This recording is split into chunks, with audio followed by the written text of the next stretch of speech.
Guys good afternoon. আজি আর সকাল থেকে ভিডিও শুরু করলুম হচ্ছে দুপুর 1টা থেকে। ঠিক আছে, তোমরা সাথে থাকবেন আর নো স্কিপ করি মোর ভিডিওলা দেখবেন। আপাতত রান্ধনঘর চলে যাচ্ছ, অনেক দিন পর মোর মিক্সারটা ঠিক করি আনছে। যাই হোক, মিক্সারের ভিতরে একটা পার্টস নষ্ট হয়ে গেছিলো, দাঁড়াও তোমাগুলো দেখাং।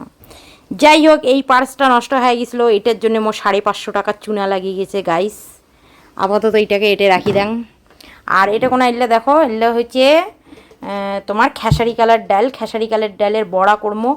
অনেক দিন থেকে বড়া খাওয়া হয় না, এই বাটা বাটির চক্করে শিলপাটাত বাটির মোড় এখনও ভালো লাগে না। একমাত্র পাতা বাটা করলেই, যে পাতা কচুর পাতা, লাউ পাতা, কুমড়া পাতা এলে যদি জেলা বাটা করো, লাইটটা দিয়ে দেন, এখনো চকচকা দেখা যাবে মুখ সেলাই মুই আর কি পাটাত বাটং, কারণ পাটার স্বাদটাই আলাদা লেভেলের, বুঝছেন। তো যাই হোক, এগুলো এখন মিক্সারে ঘ্যার ঘ্যার করে ইসে করে নেবো, বাটি নেবো। এগুলোর বড়া হবে আর সাথে হবে পটল আলু দিয়া পনিরের তরকারি। গাইস তোমরা ভাবেন আমরা বোধহয় মাছ মাংস খাই না, রান্না করি না। গাইস দেখো, ফ্রিজের ভিতরে ডিম আছে, পনির আছে, মাংস আছে, মাছ আছে, সবে আছে, কিন্তু মুই হচ্ছে রান্দার আলসিয়ে। সবে আছে কিন্তু মুই রান্ধং না, বুঝছেন। এটাকে না ওই যে কী কয় কনডেন্স মিল্ক না কী কয়, উচ্চারণও করির পাং না, বর্ত ধরিয়ে এসে এটা বোতলের মধ্যে স্প্রাইট ভর্তি আছে।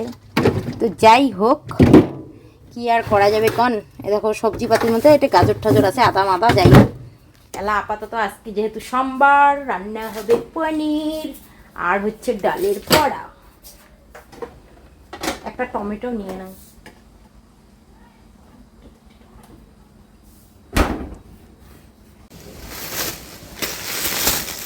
करना तू बंदिया, रुकना तू बंदिया।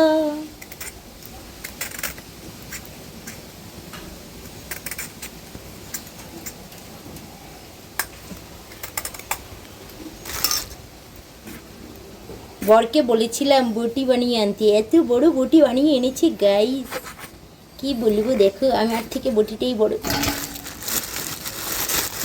যাই হোক, আমার বর আমাকে একটু বেশি ভালোবাসে, তো এই জন্য সব কিছু বেশি ভালোবাসা দিয়ে বড় বড় জিনিস বানিয়ে দেয়। সোনা বানের কেউ সোনা শালা কবি অল্প টাকা দিয়ে সোনা বানাও, সোনার কি দাম। সোনা বানের লাগবে না, ইমিটেশন পেন্দো, ইমিটেশন কি করবেন কন। কপালে নাই ঘি, ঠকঠকালে হবে কি। সেই করিয়ে আজকে মশলা বাটিয়ে পনির দিয়ে পটল আলু দিয়ে তরকারি রান্নবো মনের মতো করিয়ে। একটা ঝাল দেবো, কিরকিরে ঝাল। মুই যে ঝাল খাং, মোর মতো ঝাল বোধহয় কেউ খায় না, সেই ভাল পাং ঝাল খাবার। আর মোর বর আর মোর বেটি করতে থাকি ঝাল খাওয়া দেখলে পরে।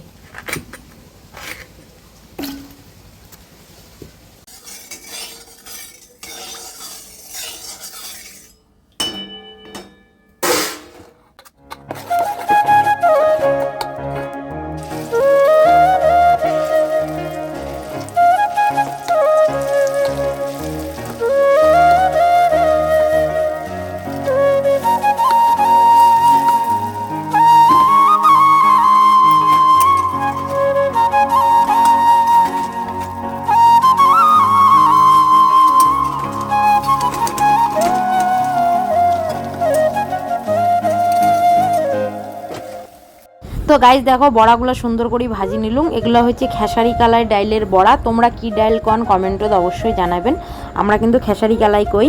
তো যাই হোক, বড়াগুলো কিন্তু সেই মুচমুচা হয়েছে। এর মধ্যে সামান্য মুই আটা দিছিলুম, তোমরা চাইলে চালের গুঁড়া দিবের পান। তো দেখো, বড়াগুলো মোর ভাজা হয়ে গেছে। এলা পনিরটা কাটি নেবো। পনিরটা ফ্রিজ থেকে বার করে নিছি, আর এত পরিমাণে শক্ত হয়ে গেছে পনিরটা, তার জন্য কাটির যায় এখানে কিন্তু কষ্ট হওয়ার লাগছে। ভিতরে বরফ বরফ ছিল, অনেকক্ষণে মোর নামে রাখা লাগলে হয়। তো যাই হোক, এলা এখানে কাটতে কষ্ট হওয়ার লাগছে। পনিরগুলো এলা ছোট ছোট করে কাটিয়ে সুন্দর করে ভাজি নেবো।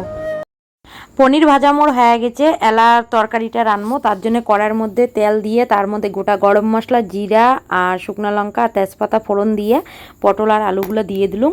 পরিমাণ মতো লবণ দিয়ে দিলুম। এলা সুন্দর করে ঢাকি ভাজি নেবো। জেলায় ভাজা হয়ে যাবে, এর মধ্যে দিয়ে দেবো হচ্ছে বাটা মশলা। আজকে যেহেতু সোমবার, আমার নিরামিষ। বাটা মশলার মধ্যে এমন কিছুই নাই, 2-3টে শুকনো লঙ্কা, একটুখানি গোটা জিরা আর একটুখানি আদা, আর দিয়ে দিয়েছিলাম 2টা টমেটো। আমার কলিজার টুকরা রে, wow, just wow, just wow.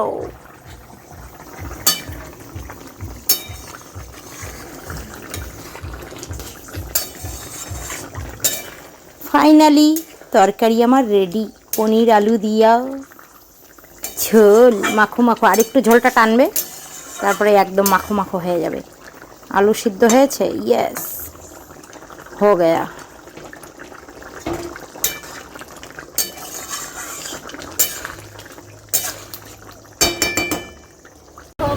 পূজা পূজা ফিল দেখো কি সুন্দর নাইট লাগাইছে, নাইট কি ভালো লাগে যাচ্ছে না, আলোয় আলো। গুড ইভিনিং গাইস, এলা আমরা চলে যাচ্ছি এখানে বাজার করিবার। আর প্রথমে আসলাম এখানে শপিং মল, কেননা দুষ্টুর জন্মদিনের একটা জামা নেওয়ার লাগবে। তো যাই হোক, দুইটা মল ঘুরলুম, এখনও মনের মতো জামা ঠামা পালুম না, তার জন্য বেরিয়ে চলে আসলাম। ভাবলুম অন্যদিন জামাটাকে নিয়ে নেবো। আর চলে আসলাম সোজা বাজারে চলে আসলাম আগত বেলুনের দোকান, কেননা দুষ্টু কইছে বেলুন নিবার। তো এটা কোনা থেকে 3-4 পদের বেলুন নেওয়া হলো। মোর বেটি কিন্তু খালি হাতে ঠ্যাঙে লম্বা হয়েছে গাইস, তেমন কোনো বুদ্ধি শুদ্ধি কিছুই নাই। উনি যেইটা দিবেন ওইটাতেই খুশি। তো যাই হোক, এটা থেকে আমরা 4 পদের বেলুন নিয়ে নিলাম। আর বেলুন ফুলানোর জন্য যে কী কয়, যে হাওয়া দেয় যে যন্ত্রটা, ওইটার বা কী নাম মুই জানং না, তোমরা যদি জানি থাকেন কমেন্টত জানাবেন। ওইটা একটা কিনে নিলাম 50 টাকা দিয়ে। তো গাইস বেলুন কেনা হয়ে গেল। আর এই যে দেখি পাওয়া যাচ্ছেন পাপড়, এটাকেও কিনে নিলাম। এটার আসল নাম কি মুই জানো না। তো এটা থেকে জামা হচ্ছে এখন গ্রোসারির দোকান। আর কিছু সবজি বাজার ছিল, সেগুলো আমার কমপ্লিট হয়ে গেছে। গ্রোসারির দোকান থেকে নেওয়া লাগবে দুধ, চাল, পাপড়, যা যা লাগে বুঝিরই পাওয়া যাচ্ছেন। তো সব কিছু কেনাকাটা করি, চলে যাবো বাড়ি। তো চলো আজকের ভিডিওটা এটা কোনো শেষ করে দিচ্ছি। তোমরা সবাই ভালো থাকেন, সুস্থ থাকেন, দেখা হবে একটা নতুন ভিডিওর সাথে। আর মোর ভিডিও যদি ভালো লাগে অবশ্যই চ্যানেলটাকে সাবস্ক্রাইব করি পাশে থাকবেন।